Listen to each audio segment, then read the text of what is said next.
Tonight's program, we're here to talk about Detroit Metropolitan Airport, which has grown and changed during, with the times. During the golden age of flight, the airport served local community by providing transportation and employment.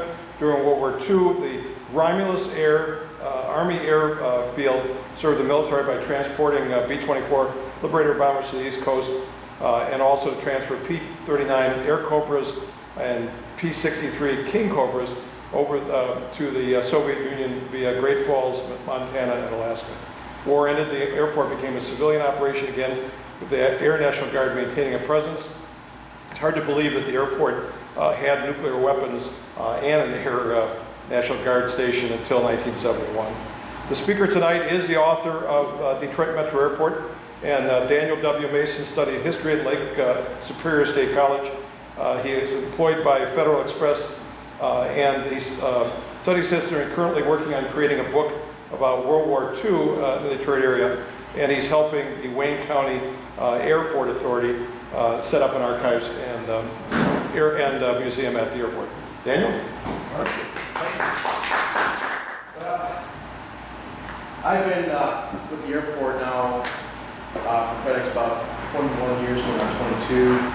I've been their historian now for 3 years, and I sort of fell into that when I wrote the history book, because I am working on a book on Michigan during World War II, as Mike mentioned. And it's basically that book. I started working on that, and a friend of mine who's written extensively about the Wasp pilots. She said, when I approached his publisher, she said, "Well, Dan, just take one of those subjects that you got and write a different book, get it out there so you can get your other book published." I said, "Sounds good to me. I'll say I'll do that." So I looked at all the options, and I said, "Well, I think I could do Metro Airport because everybody else would be too costly and too difficult to find photos on." Because I think a photo history book can say 1,000 words. When you're just looking at a picture and you say, "Well, what's this all about?" and gets people curious, what's that picture about, or what's the history of that picture. So that's what I'm going from there for the Michigan history book I'm doing in World War II. Anyways, when I approached the airport and I talked to the deputy director and some of the other members for public affairs, they thought I was just going to be a one-time thing, in and out, and they didn't take me seriously until after 6 months later. They realized I was really serious when I kept bringing them more and more stories about the airport and stuff. I had to decide whether I was going to put in the book or not in the book, and asked them what they were going to do with all their photos, and they said, "Well, they're just going to send them out to get them digitized." I said, "I'll tell you what, I'll digitize those photos when the book is published." I said, "I would love to do my premiere here at the airport, at the water feature in the Bicknell terminal." And they really took me seriously when... Want the lights out? Yeah, let's go with the lights out. Okay. Hopefully there. Stay away. Yeah. Okay, let me ask you one thing. Does anyone have cell phones? Okay, we'll put them on silent or airplane mode, because once we take off, we'll have difficulties. We have another person coming in first, like. Yeah. Okay. Anyways, they took me seriously when I said, "Hey, I'll tell you what, give me a parking place, give me a computer, give me an office, and I'll give you an A1 archive." And I've just about finished digitizing all their photos, but I still have the periodicals to digitize, slides, films that they've got, and they've been keeping me busy over there. Anyways, this is Metro Airport. Metro Airport came about in 1927. The state of Michigan decided, aviation is taking off. We've got to do something about this. Every county should have their own airport. So they impacted every county, approach your citizens to raise money to build an airport. Wayne County was just like everyone else. They got a $2 million bond. They went through 75 locations and decided on 1 square mile in Romulus. And so groundbreaking started in 1929 with the first building. I'm still trying to identify the people in this photo here. I actually found this in a 1966 photo on the dedication, or 67 photo of the dedication of the L.C. Smith terminal. Mr. Smith was pointing to the picture inside the picture. That was pretty good. I caught that. Not too many people were aware that I found that. Anyways, Mr. Hines on opening day has a statement in his speech, and it still applies today. And I actually have this come out in a news article that come out for our local paper. Huge transcontinental airliners will dock here. Great freight carriers will zoom down from the sky. Smaller craft of every description will follow the air lanes to this port. Passengers and freight will be speeded along the broad highways leading to this terminal to the metropolitan center. A great new industry will make this airport one of its important ports of call. This is not a dream of the future, it is an actuality of today, and it still applies today, because we're still talking about having an express train going out to Metro Airport and making that airtropolis. And as you see right here, in the background we have a Ford Tri-Motor, and the plane to the left there, that is a Stinson, built right there in Wheaton, Michigan, not too far from the airport. Now, as I mentioned, it was 1 square mile that they had, so what happened was some of the people were uprooted from their homes. So the county decided, you know what, to show them why they built the airport, they decided this is the reason why they gave every family at least 2 tickets to fly, members of the family to fly on a Ford Tri-Motor. And this letter was given out. And I tried that phone number when I first got hold of this letter, and it's still working. But anyways, when I had my premiere of the book at the Romulus Library, a gentleman comes up to me afterwards and says, I want to shake your hand. What's that? You got something of my mother's or aunt's in your book. I said, well, what photo is that? I said, what's the photo? It's the letter. Oh, okay. So it was his great aunt that gave up her property. Gave up her property, or was it? Basically, she had to give up her property. They just basically said this was it. They bought the land. They gave them money for their land. So pretty much, you know, this is It wasn't an eminent domain. eminent domain type situation, but they still, you know, reimburse it for the property itself. Did that have questions? Okay. Anyways, moving on here. Here's a photo here. Now, the first airline that actually landed at the airport was Thompson Aeronautical before the airport was finished, and that was February of 1927 or 1930. But the official passenger service began on September 4th, 1930 with Stout Airlines. This print of my book never got that correct before the book went to print. And here we have the sign right here of Stout Airlines. And here's a photo here of the opening of the airport. Artists always give Mike Conway. Does anyone know who Mike Conway is? Public Affairs at the airport? Yeah. Okay, I always tease him and say, hey Mike, is that you home blue? Those are all, that's people on the roof though. Yeah, That building's still there. No, the building's That's actually not gone. the one that I'm thinking of, okay. The building is gone now. It was just torn down last year. No, are you kidding me? I don't know how I missed it. Well, it's What a over waste. there in the Hertz parking lot, and it's, Okay. over the years, it's fell into disrepair. And it was a real shame, because I actually had, at one point in time, I didn't realize the communications was bad, because it still had the mentality of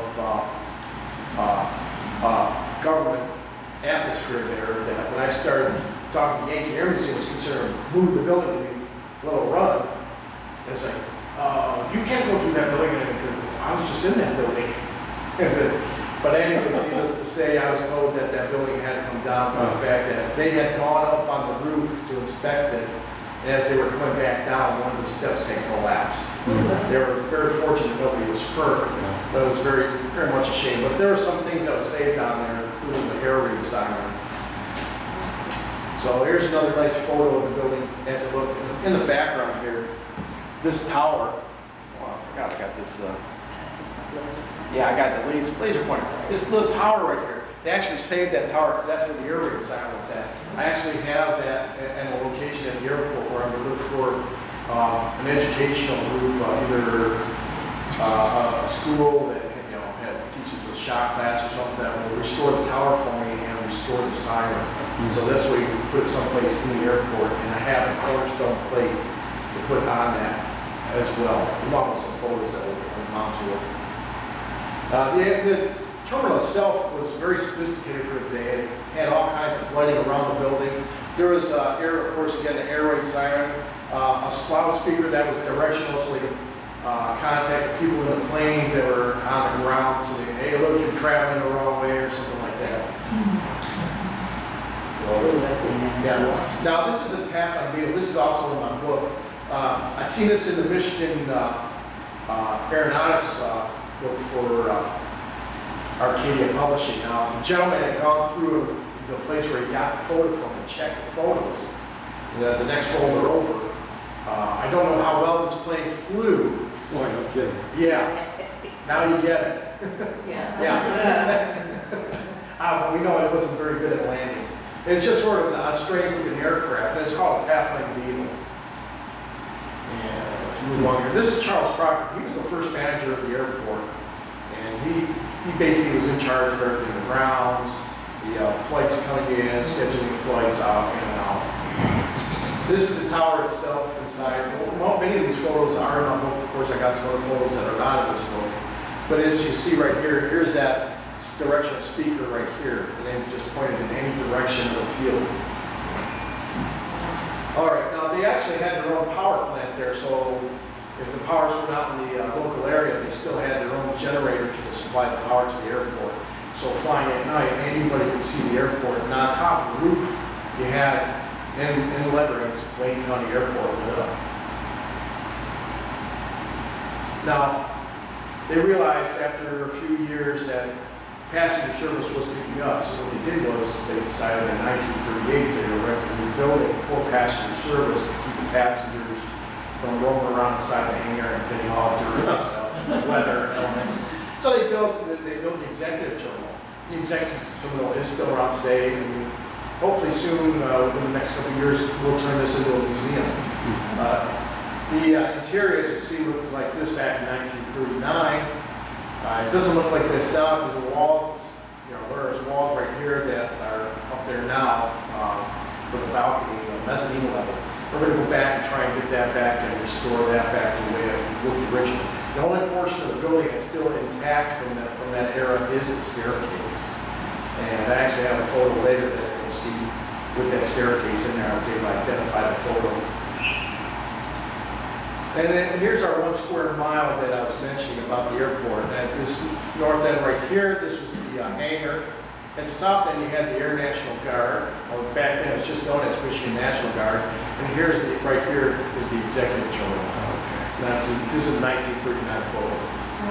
Where would like 94 come in? Well, 94 wasn't even built yet, No, I know. Yeah. but it would be right along here. Okay. Here's the Wabash Railroad, And that's the down corner, Grand Trunk. and that's on an angle this direction. Yep, it's actually sort of facing northeast. But that's Middlebelt Road.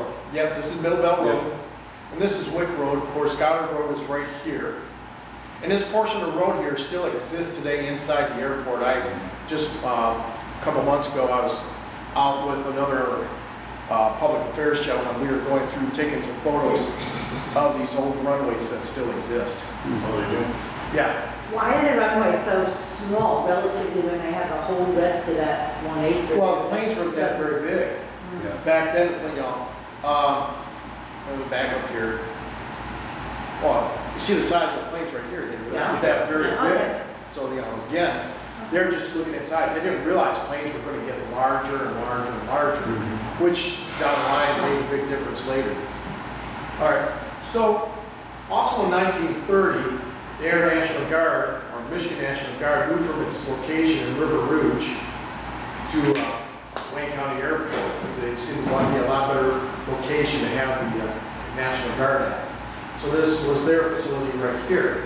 Inside that facility, it was pretty extravagant for the officers, and they had training, they had bedrooms, they had classrooms, mess hall, everything that was necessary for military establishment.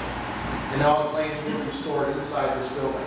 But throughout the years, by World War II, the building was extended out a little bit more this way, about half the size of bigger. There's another again. This is some, like I said, some of these photos are in my book. This was the officers' lounge. I do have a rec hall photo, but these are the planes that they also used at the time. The National Guard basically received whatever planes that the Army Air Corps was tired of using, because basically they got the relics. The Army Air Corps got the new planes, the National Guard got the old planes. So here, you have a Jenny biplane, and then right here you got a consolidated PT-1. So just give you an idea what these planes were like. But the thing about it is today, when it comes down to the military, a lot of the Air Force guys would prefer a plane that was maintained by a National Guardsman versus somebody that's in the Air Force itself. Because they know that these guys are constantly working on those planes and know what they're doing. And when you get somebody that's new into the Air Force building and working on planes, they don't have the knowledge like the other guys do. All right, now, the group that was stationed in Romulus was the 107th Tactical Observation Squadron. By 1940, that squadron was called the Active Duty. And what happened was they were flying missions right around the Atlantic coast there, along the eastern coast. And they were basically spotting submarines and reporting them back to the bases. Anyways, they were called overseas to England by 1943, and then changed the designation to the 107th Tactical Recon Squadron. They were the first reconnaissance squadron in the European theater. By 1944, they were the guys that were responsible for a lot of the photos that was taken along the French coastline. They were taking all the photos of Normandy and along the French coast and bringing them back. That's all majority of their photos that were taken. They were given a presidential citation for their work for what they were doing. And then on D-Day itself, they gave close ground support for the troops. All right. Yes. So from its inception up until this point in time, 1940? Yes. It was a dual use? It was dual use. Okay. The airport was basically up until 1971. The airport did have a dual purpose. It was military and civilian. It wasn't until like 1971 that the group was relocated to Southbridge. By then, though, they were known as the 127th Tactical Reconnaissance Squadron. But this right here, this is a P51B, and the back this up. Yeah, but that right back here behind the canopy was actually the camera that was taking all the photos. So when they were flying, they had to fly sideways to get the photos along the coastline. All right. I think people are aware that we had WASP pilots here in Michigan. What is a WASP pilot? A Women's Air Force Service pilot. Okay. But when they first came to Romulus, they were known as WAPS, Women's Auxiliary Fairing Squadron. And they were part of the 3rd Fairing Squadron that was assigned to Romulus Army Air Field in 1941. So while our guys were fighting overseas, by 1941, the Army Air Corps leased the whole airport from the county, and the 345th Air Transport Command had sole purpose of the airport. They were flying, like as Mike said, they were flying bombers to the East Coast as well as the West Coast. Yes. The women wouldn't go as far as Russia, though. No. Okay. Yeah. What happened was, that's a funny thing. The women, General Hatbarn did not want any women in any theater of war. And Nancy Harkness Love, who was a native of Michigan, was prepared to fly all the way to England when she was stopped. And I'm trying to remember, she was in Newfoundland. She was stopped in Newfoundland, and the general says, no. Catch the next plane back, we'll have a crew to take that bomber over. And they're delivering planes all over the U.S. and into Canada. But she was going to go all the way to the They're front. flying for Canada. In fact, I'm going to get with these ladies here. Adela Shah was basically the lead for the WASP that were assigned to Romulus at the time. Her and Barbara Donahue were the first to get trained to fly pursuit planes, and that was the P-39 Airacobra. This was brainchild of Colonel Carlisle Nelson here. He thought, you know what, these women are great at flying the trainers now. I said, I need help with these guys here, because they can't. They had enough problems with some of these guys trying to fly these P-39s. Come later to find out, they just weren't going through the manual like they were supposed to, unlike the women were. The women were better pilots than the men flying these Airacobras. Nothing's changed, yeah. No. So, but later on, Doug resigned her leadership, and Barbara ended up taking over. There was another woman that was there at the time. There's another similar photo with these four women here, with another woman standing in the center. It's in a different book. And she was actually there. Nancy Love, who had the authority to induct any woman into the services, she felt fit, to get away from, get around the training because of the fact that some of them might not have been able to get away, move to the location where they were being trained at Sweetwater, Texas. That this woman, Lenore McElroy, ended up getting assigned right there, and she was second in command later on. Hold on here. All right. One of the complaints about the women was the fact that when they had to walk around in their high heels, at the time, a lot of it was all dirt roads and stuff, and they complained about how far they had to go to assignments and stuff. Later on, their assignment building was moved over here, but most times they either have to walk over here to the executive terminal or over here to the National Guard building, find out where they were going for the flights that they were carrying out. They did have a bus system there to get them around, but there's never enough time. Now, a little bit more research into this. I was doing some research. I got some photos from Texas Women's University, and they just did not jive with what I had here on the blueprints. When I'm looking at these blueprints, the one building, 808, I said, oh, that doesn't look right. So a friend of mine, again, who's done a lot of extensive research on Wasp pilot, actually met with one of the Wasp pilots here, who I'll actually show you. All right, this is Alice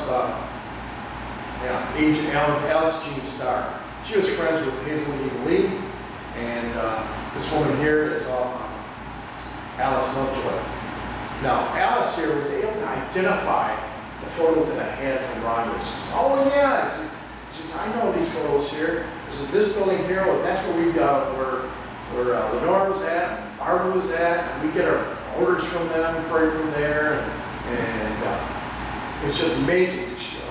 Even though she had a hard time hearing it, her memory was still there. It's just like it was like yesterday for her. She was in the middle right there. Anyways, let's story here on Hazel and the other Alice here. They were the only two women to have lost their lives from Romulus. What happened was, during the war, we had 1,109 lost pilots that were serving. 69 of them had lost their lives. I believe one was missing over in the Pacific Ocean on the P51 that we still don't know what happened to her. But Hazel here, she was ferrying a plane, a P-63, to Great Falls, Montana. She was approaching at the same time as another plane was coming in. And one of the planes did not have a radio. They could not contact.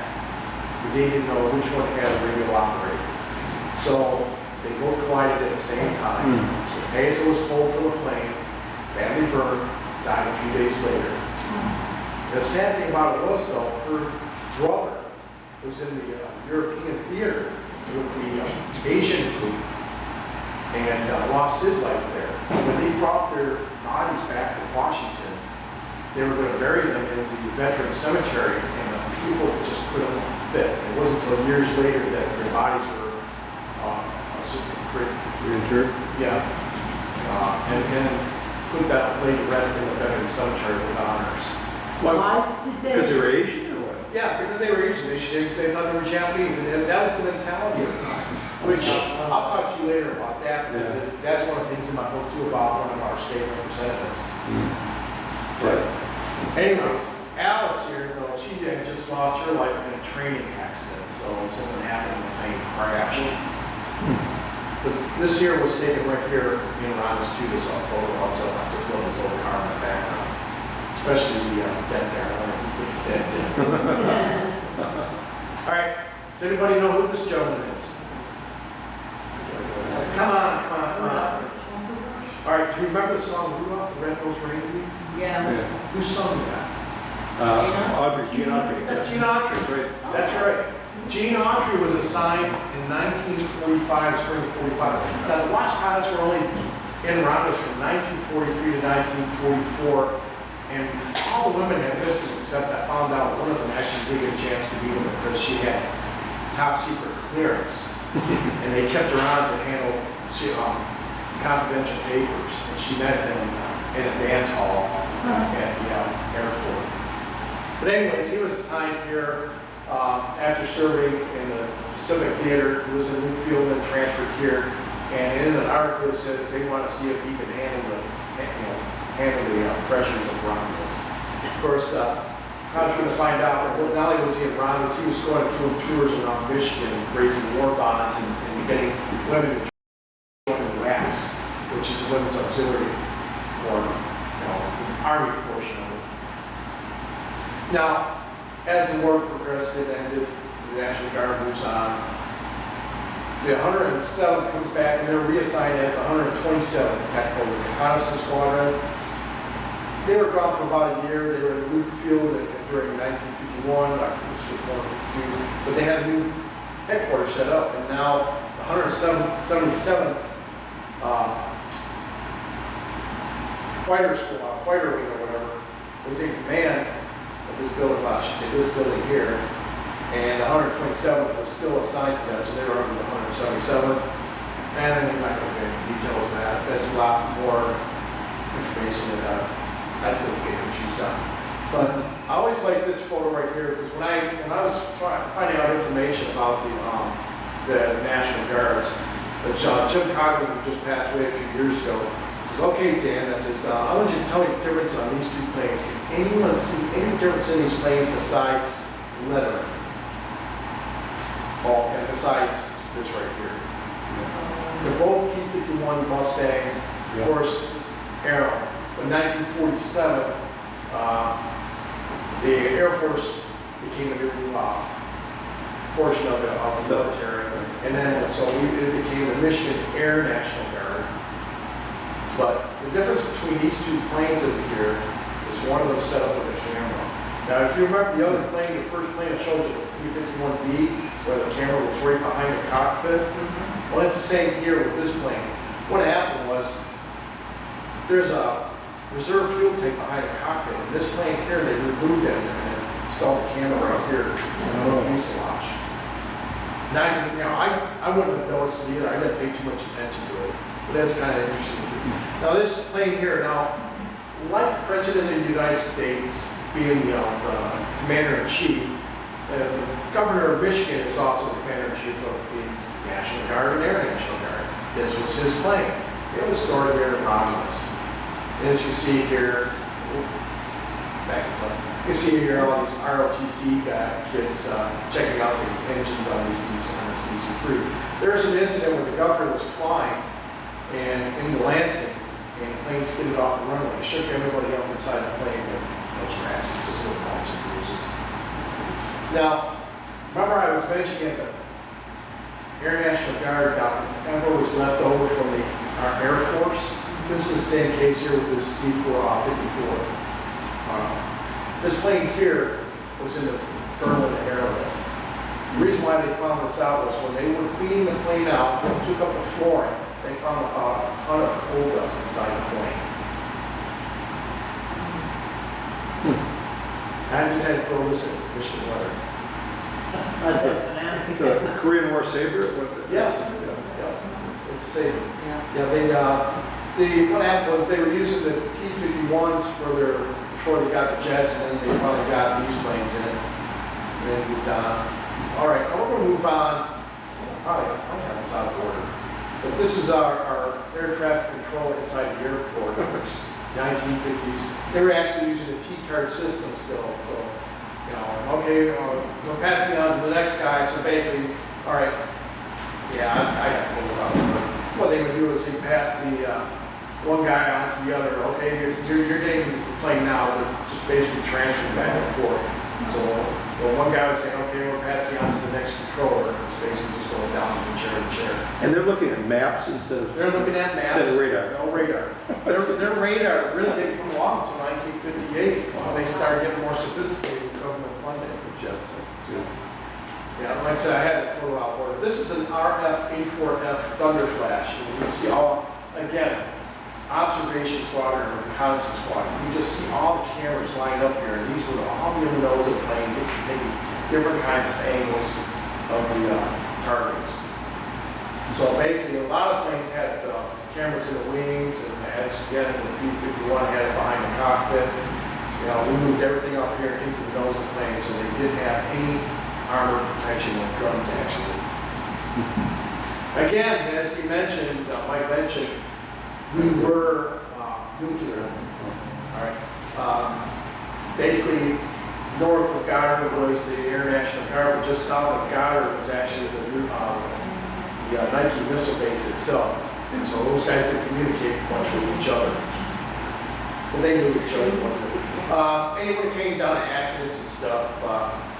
Whenever there was an accident at the airport, if there was a civilian, the county was responsible for it, and then the Air National Guard would provide backup for containing the fires. And if it was military, the National Guard would take care of the fire, and then the county would provide backup. In my book, I mentioned a little story here where they were working on it, practicing, and they would have a plane that they always work with. It's a plane that crashed, and they just used the shell of the plane to use as practice. They went and lit the plane up on fire and put it out, and they did it again. Third time, they forgot one thing. They forgot to fill the tanks in the truck to put the fire out. So they got a phone, they got a call. Hey, is everything okay over there? Oh no, we're just cooking marshmallows. I didn't put that part in the book, but I want to throw that in because that's what Jim told me. I still crack over that. See, the marshmallows are huge. It's still funny when Jim told me. And of course, The journal. yeah, John was from a different base and wasn't paying too much attention, and he was showing off. He said, "I can get this real close." He got a little too close. All right. Right here, Sergeant Crescenza. Oh man, I forgot to use these guys. I'm so sorry. Anyways, this gentleman here, have you ever seen caught on video where a guy was actually sucked into the nose of a plane on an aircraft carrier? Well, this was the first time that this actually happened in 1960. I'm sorry, 1950. Anyways, this gentleman here, the sergeant in the plane, there's 3 tech sergeants. Sergeant in the plane started the plane up.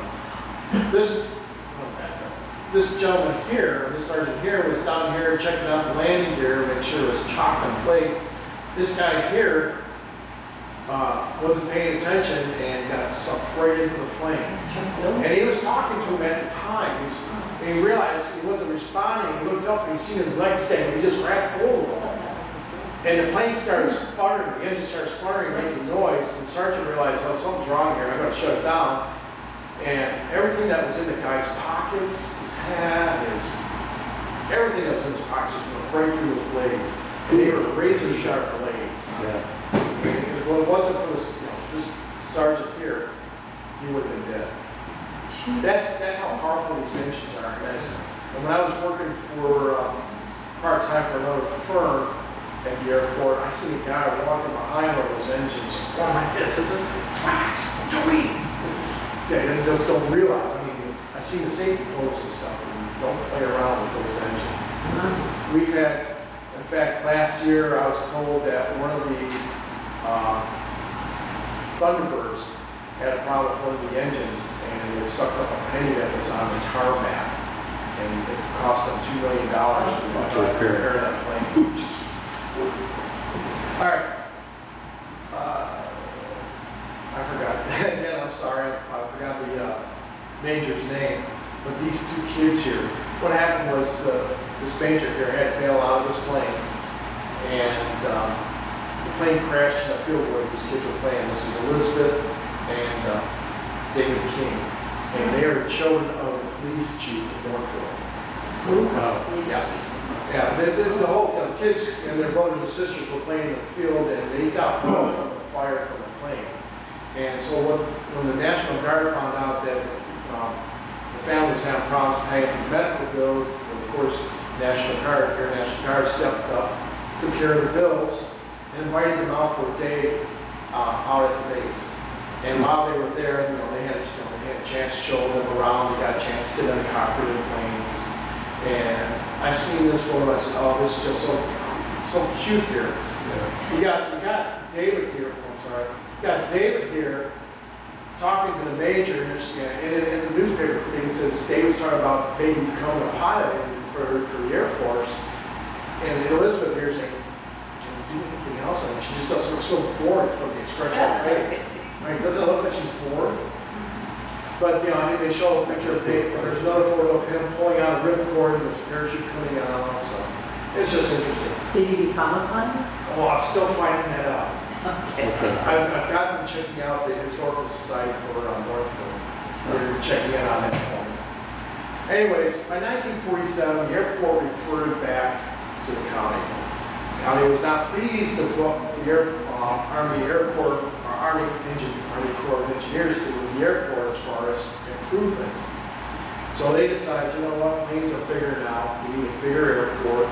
We need to start doing something. So they bought 3 more parcels, 3 more miles of land, square miles, and built a new terminal. The new terminal opened up in 1952. In 1947, though, they renamed the airport Detroit Wayne Major Airport. And that's where we get today DTW from, for Airport Parking. DTW.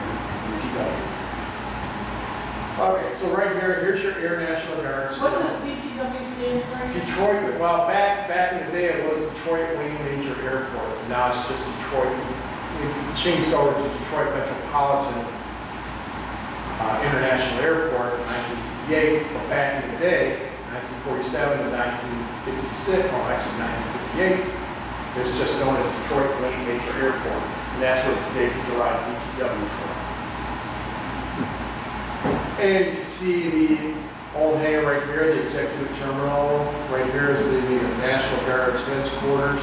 But we have our new terminal right here, a lot of few outgoing hangars here, with new runways. Come to find out, back in the 50s, they were talking about relocating the airport. On the flyer, they were considering moving the airport to safe aircraft.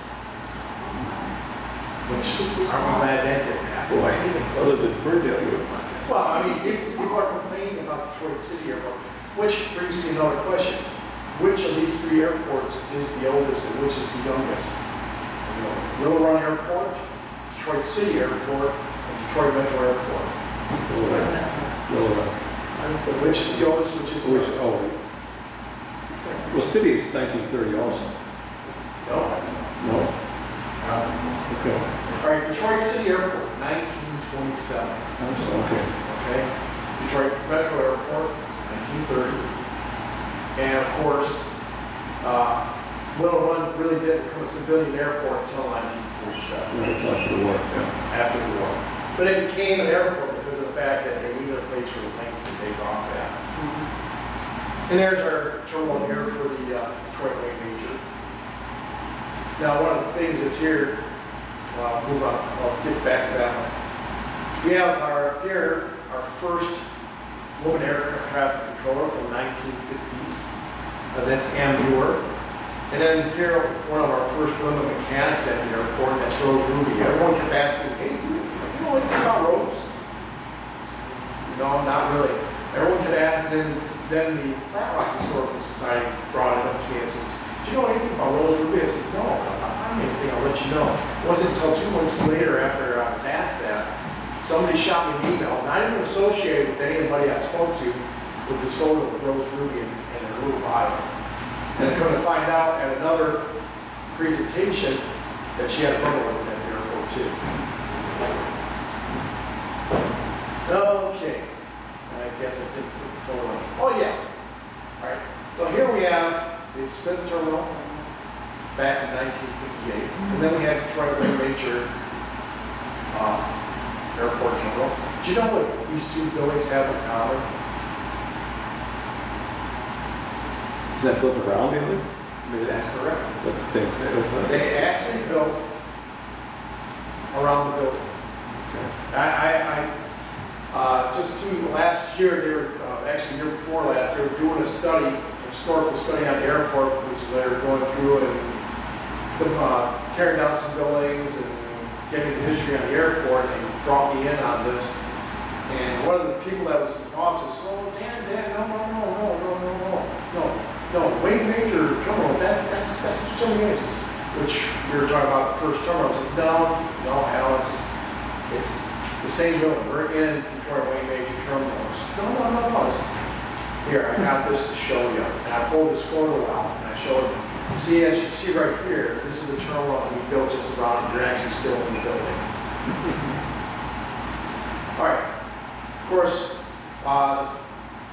Detroit Metropolitan Airport became an international airport in 1958 with the name change. That's our fourth name change, and we're still that today. The official airlines that brought in the first jetliner was British Overseas Airways Corporation. They brought in the Haven Common. And I was looking forever for the photo. I actually got hold of British Airways Heritage Museum in London, Heathrow Airport. And I told him, look, he says, I'd like a photo for my book. And he says, well, it'd be $25. Make sure you mention us. I said, good, it'd be nice to associate the photo that I have with the proclamation with the pilot. He says, what's this about pilots? Well, I got a photo of the pilot here in the airport manager, the crew. Well, I'll tell you what, let's just dispense a copy.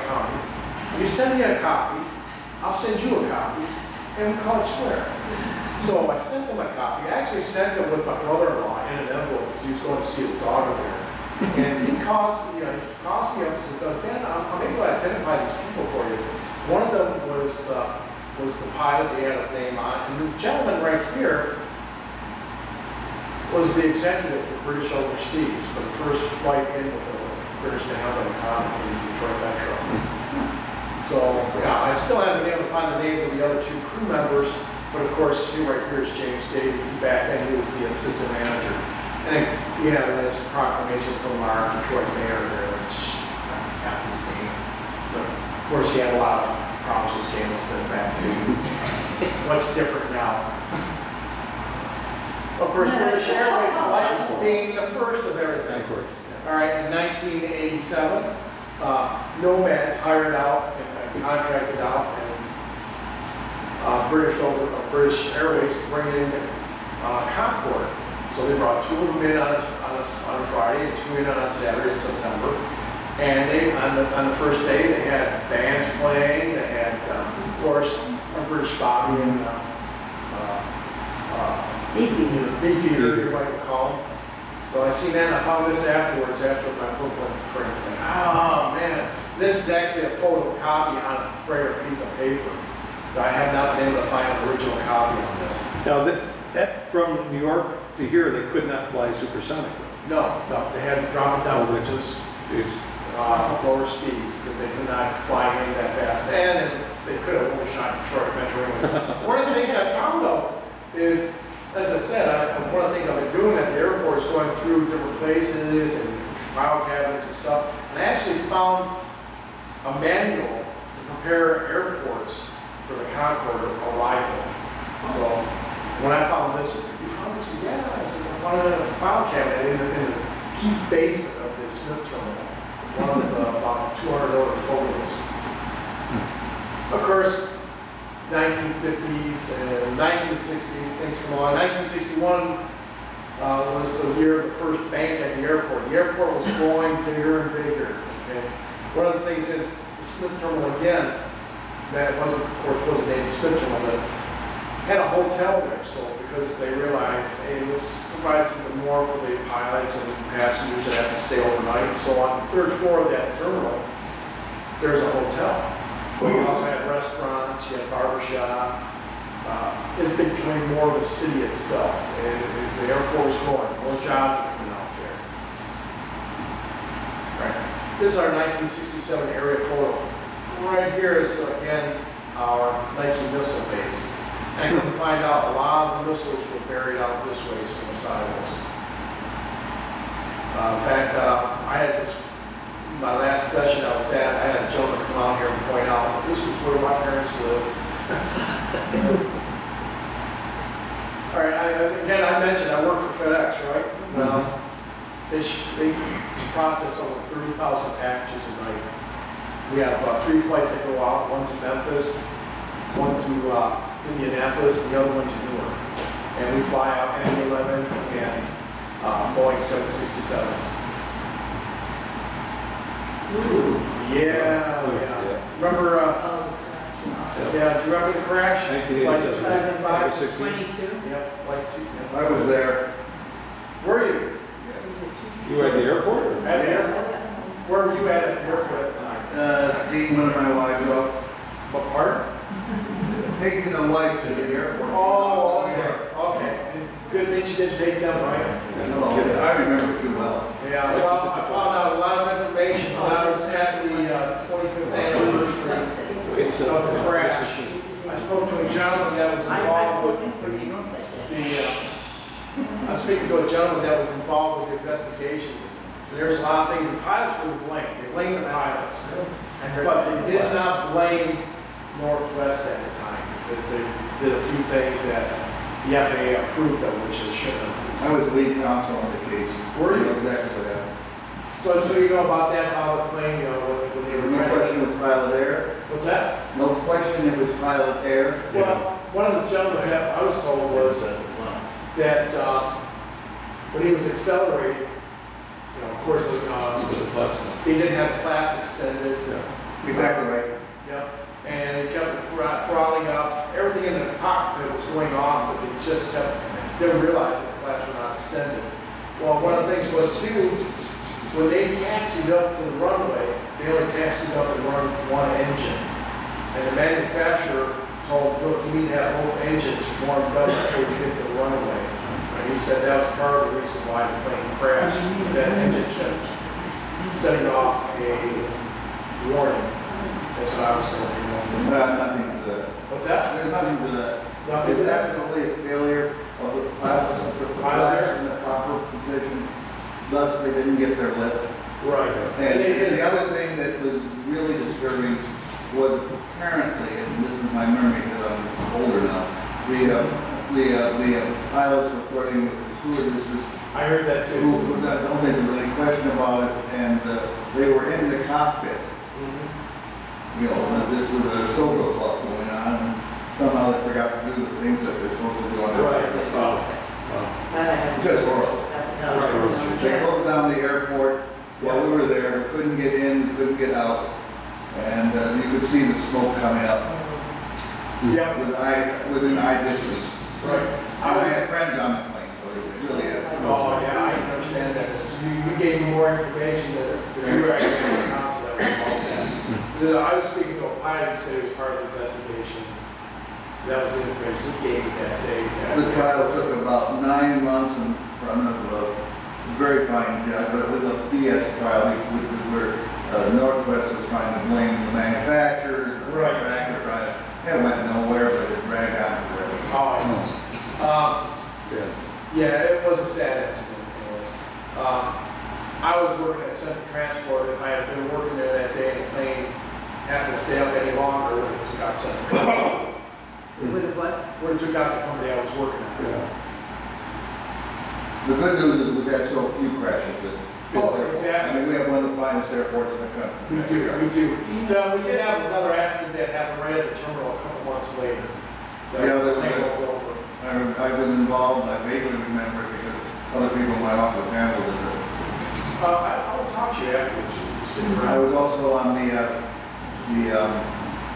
1999, 98, 99 snow in, where we had Yeah. 7,000 people locked in their airplanes for up to 14 hours. Yeah, I was there that night too, and British Airways came in, and they thought they were gonna fly right back out, and we said, do not get out. They kept getting stuck as we kept trying to push it back. And then we had troubles trying to bring them back into the terminal. So, yeah, I remember that day quite well. All right, so here we got the security at the airport. Well, the city of Romulus did want nothing to do with the airport with the fact that they were having problems with paying our bills, water bills, and money, taxes. So they said basically let the county take care of the policing. So Wayne County was responsible for policing the airport. Officer here just suspecting a life because of being in a rural area. You know, got some hunters, hey, some target practice. Now this is an interesting piece right here. Come on. I have this in my book, and I was not aware of this photo here, the gentleman in this photo, this gentleman right here. I had a lot of guys tell me, hey, how come you didn't put Tim's name in there? Who's Tim? Well, that's the officer that was in there. It's the officer. Yeah, he's a plainclothesman. Really? Well, I couldn't find out this is a plainclothes officer. I know him now. In fact, I bumped into him just yesterday because my daughter had a ticket. He's a security at the district court there. And I bumped into him last time my other daughter had a ticket. And I took my daughter up there. And I said, oh, you're the guy that wrote that book about the airport. Yeah, that's me. I said, wait a minute. You're the guy that wrote it. Yeah, that's me. So we had a chance to talk with each other. Who was on the strike? What's that? Oh, that was Northwest, I'm sorry, that was Northwest pilot strike at the time. Yep. Back in the 80s, 90s. Yeah, really nice. You know, nothing different. Let's just get out strike. Well, what it was he was in an unmarked car, and they decided, well, let's just see if he's going to hurt, if they were going to harass anybody. They wanted to make sure that they were not harassing. So he got out of the car, and walked into the terminal, walked right past him, not a single one of them disturbed him or bothered him or harassed him. All right, anybody know this guy here? That Picano? Yep, that's Ricardo. Yeah. Jeez. All right. One of the things was being a man at a rural airport. They thought it'd be a great idea. Let's get a little bit of community service here. Let's bring out our mounted division to the airport so they can ride the perimeter of the airport.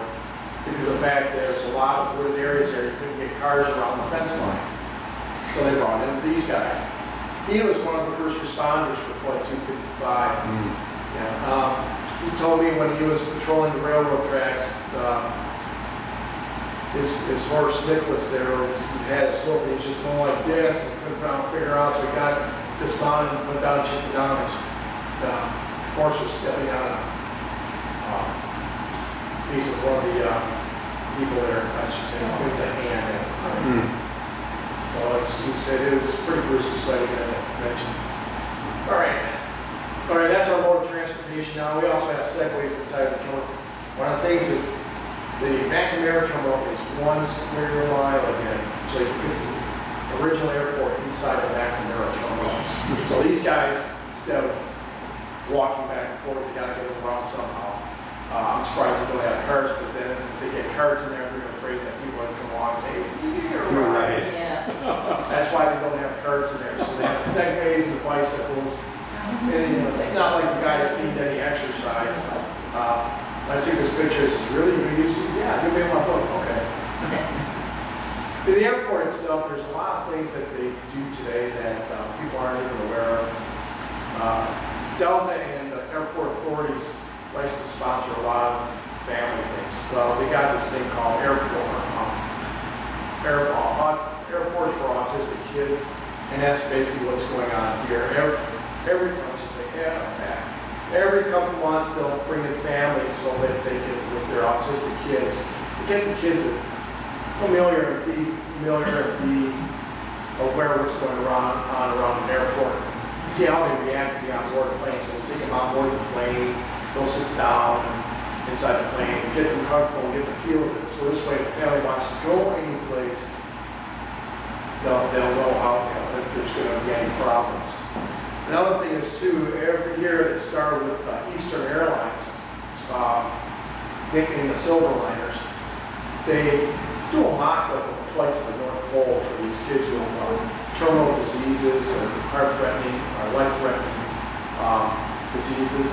So they'll invite these families out every year to visit Santa Claus at the North Pole. So Delta has taken over for which Northwest took over from Eastern. They take the kids out, taxi them out onto a runway that's not being used, and then the pilot will throttle the plane up to make it seem like the plane's taking off, and just hit the back thrusters to make it feel like the plane's taking off. So they, on board, they'll go back to the taxiway, sit there for about 15, 20 minutes before coming back in, and they would sing Christmas songs, and the kids would get a little lunch, and just something for the kids. And then when they come back, the gate area where they were at, it's all redecorated, rearranged, and there's Santa Claus right there, who's one of the employees of the airport. This guy here, every year, gets people to donate toys and stuff. He would find out what the kids want, get the toys that they want for Christmas. And last year, he was disappointed because one of the kids said he wanted to see, was told they only had 30 days left to live. He was hoping to see him, and he died the next day after that event. He never made it out to the airport. Okay, so we know about our canine friends. Well, Detroit Metro Airport is the first one to have a pet relief station inside the terminal. So if you have like a little bag dog or whatever that you're carrying on board, you can stop by and let the dog take care of its business. We also have Paws with a Cause that comes in there, and they do some training in there for the dogs to get familiar around the airport. Feeder dogs for the blind come in there. So they do a lot for the community to bring out these animals and get them familiar with an airport so they won't react any different than they are in the public itself. And this is our airport today. You don't see the full square mile that's off the side here, but here we have our hangar. And this hangar here was built back in 2000 for Northwest Airlines for DC-10s. The one next to it was built for 747s, now all taken home by Delta, or leased by Delta, for Delta. And then we have our North Terminal here, and in the background here, again, the McNamara Terminal would fit the whole 1 square mile inside the terminal. And it was just recently they've removed the old post office, the old United Cargo facility, and they just tore down a few other buildings. They're trying to, as the airport grows, some buildings are going to get removed, and basically all they were was either storage or cargo facilities. But some of the other buildings, they're trying to still keep them up and keep them in good shape, and they're doing the best they can to preserve some of the older buildings. And that's basically it. Thank you for coming out. Appreciate it.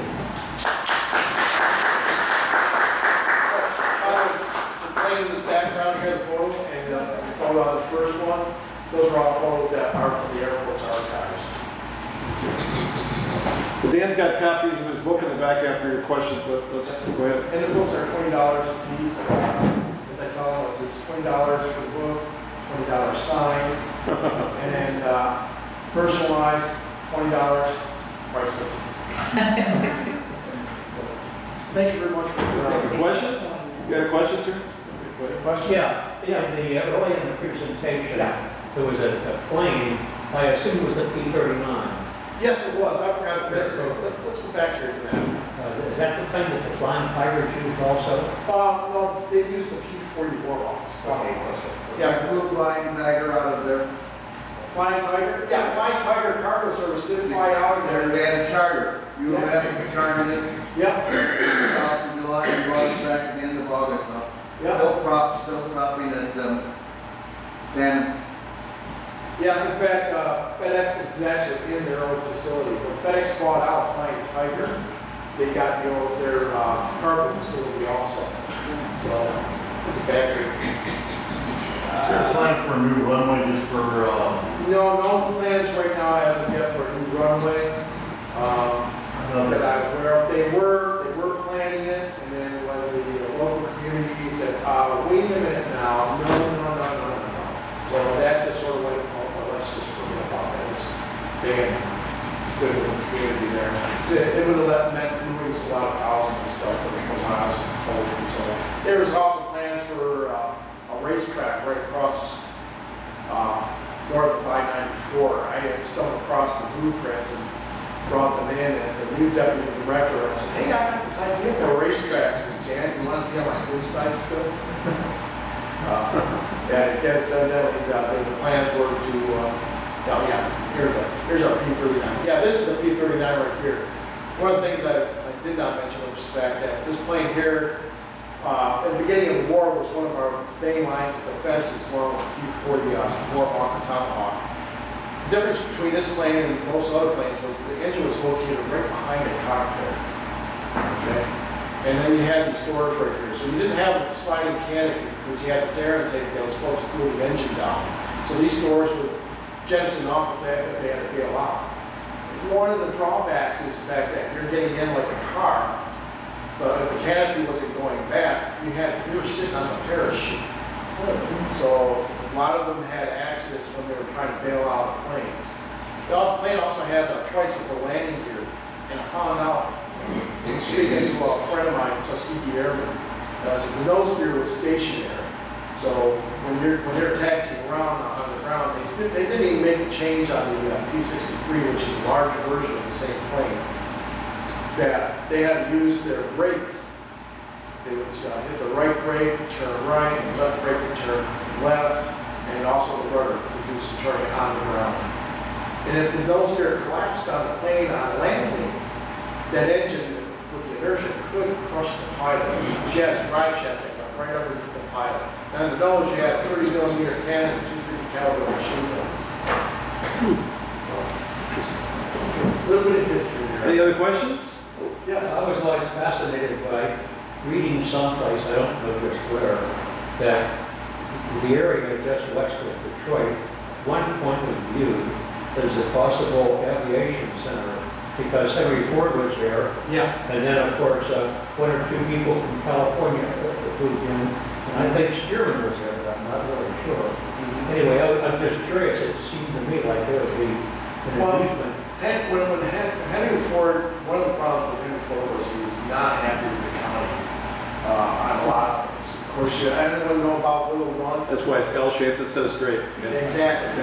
Yeah. He did not want to pay the county taxes for every plane that was coming out of the plant because it was coming out on Wayne County property. He said, "Oh, forget you guys. Design here, fix the doors so the planes come out still in Washington County." Yeah, I mean, the Ford Motor Company had a hangar there up until just a few years ago when the whole situation went on with Congress. Saying, oh, you can fly in, but you can't drive in with your new cars. So Ford immediately sold off all their planes, gave up the lease on their hangars, and same with General Motors. Then one of them got rid of the planes. Of course, I still think General Motors still has a plane or two, but their hangar there is now utilized by a servicing company, and the Ford hangar is now used by Delta.